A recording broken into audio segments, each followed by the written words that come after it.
First of all, welcome to the Mile High City and the NAACP, and everyone would like to just formally greet you and thank you for being here. Yes, sir. You know, so we've got Percy Miller and Master P. Can Yeah. you talk a little bit about the correlation between the two? Well, I think the correlation between Percy Miller and Master P, when you look at Master P, is me as an entertainer, but when you look at Percy Miller, it's me as a person, a father, me as an individual that's been through a lot, but understand integrity, understand growing, getting better, going through failures, creating a family business, wanting to build generational wealth, wanting to change and grow. So I think it's like the same person, but got two different jobs. But with those two different jobs, the connection has always been a real connection to young people and elders. Yes. Where did you pick that up? Well, I picked it up from my grandfather. We call him Big Daddy, Claude Miller. And my grandfather always taught me that you have to have integrity.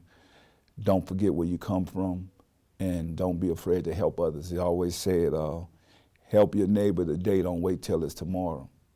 And he taught me who God is. And so that's the most important thing, because no matter what I've been through, I know at the end of the day that God could turn it around, and that's what the mission is today, to touch people, to say don't give up. We talk about mental illness, we talk about substance abuse.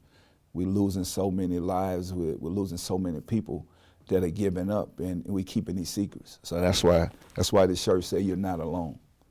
So you're not alone. It's like we're stronger together. We're gonna hold each other accountable. We're gonna hold ourselves accountable, and we're gonna grow. But the most important thing is education, knowledge, wisdom, and understanding, to be able to pass that down from generation to generation. 'Cause everybody thinks it's about money. It's not about money. We can't take money with us. Well, you know, with the money and mental health, Yeah. there's still a connection. Yeah. You just recently experienced tragedy, Yeah. and it touches all lives. Yeah. Talk a little bit about the black community and our relationship to discussions about mental health. Well, when we talk about mental health and mental illness, we don't talk about it as black people. We try to hide it because we feel like that's a problem. That makes us weak. That makes people think that we don't have it together. It also makes us vulnerable. And we normally hide that person that's dealing with something, where now you're dealing with mental illness and mental health, and now you self-medicate, which is now you substance abuse. And so we have to come together as the elderly, the young people, and that's what it's about, us getting together, bringing awareness, but also being able to tackle these issues in love, and also put God in it, because we can't do it without God. It's gonna take a lot of praying, and it's gonna take a lot of us being there for each other, because if one of us down, the other one up, encouraging, helping, talking, communicating. I feel like that's what we have to do as a culture. We also have to have a plan of action, because we talk about mental illness, we don't have insurance, most of us. Think about it. And there are ways that we could get this done, but it might be families filling out the paperwork. Because every day we're coming up with something, we're fighting for something, we're marching in the streets for something. And so my thing is, until you deal with a tragedy, you're gonna realize how real this is. But we've been hiding us in the closet for a long time. So I could go to every home around here. It's somebody dealing with somewhere, the medication, just walking in the streets, making loud noises or something. And we know we walking by thinking, oh, that person crazy. Nah, that person not crazy. That person needs some help. So that person probably been dealing with something for a long time, and it's affecting them because it's just been going on for so long. So I just want to be that hope or that inspiration to try to, let's figure out how to help these people. Where did you get that spirit? Because when you talk about not giving up, not being alone, you come out of a culture or a foundation where a lot have been given up on, and many have given up on themselves. There's lots of trauma beyond the mental health, and there is self-medication. What is your message to those who are really going through it, and then see you using your platform to talk about God, mental health, and a higher vision? Well, I mean, that's how God works. It's going to take somebody to step outside the box and say, let's tackle this together.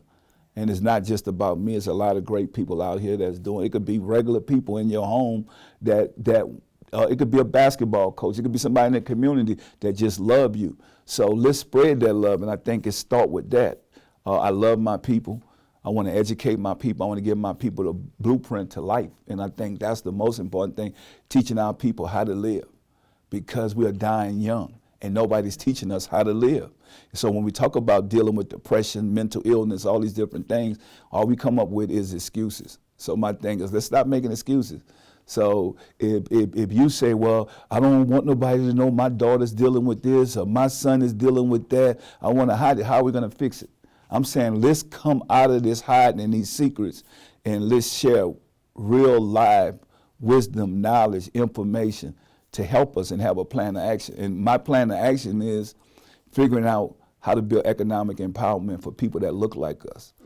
So that's what's going to change us, because think about it, if without economic empowerment, we're going to be dealing with a lot of mental illness issues, because we don't have the revenue to fix. So when we're talking to these politicians, we're putting these people into government, people that look like us, we're saying, you know what, it's a lot of other people that could be voting for you. Maybe we take care of them.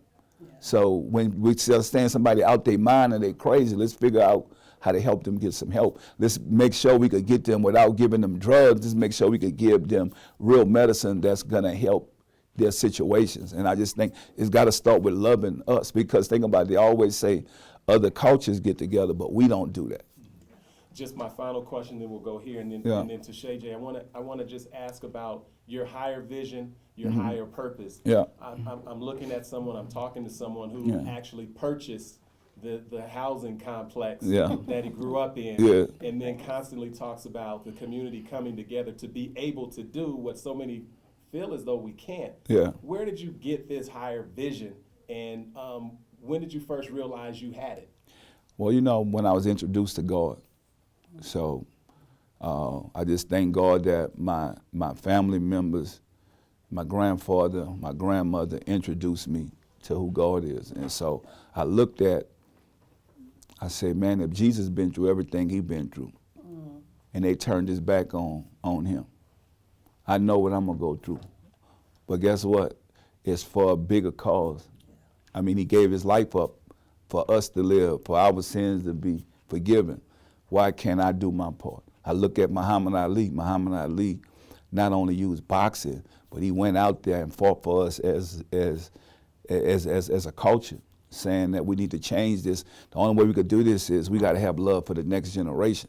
And that's where my heart comes from, saying like somebody gave me an opportunity and a chance, whether it was a coach, a family member. I said, what if I give that same opportunity and chance to somebody else? Then somebody else do it, somebody else do their part. It take a village, and that village is us coming together, making a difference for us, because they don't teach us what I know.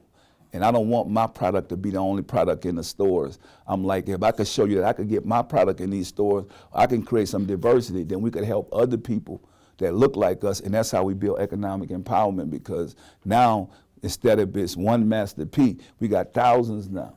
And so that's where the power come in at, and I just think that's my mission. You know, my thing is bosses create bosses. I want to create bosses. I want to create future bosses. It's not just about me. I don't want to be at the top of the mountain. It's lonely at the top of the mountain. And so if we could actually educate, because I tell people all the time, they say, P, what you pray for? I say, I pray for wisdom. I don't pray for money. Money come and go. We can't take it with us. And I know that God put me on this earth. I thought, I was being an NBA. I did that. I sell 100 million records. I did that. Say, well, what's your job now? Is to be a servant.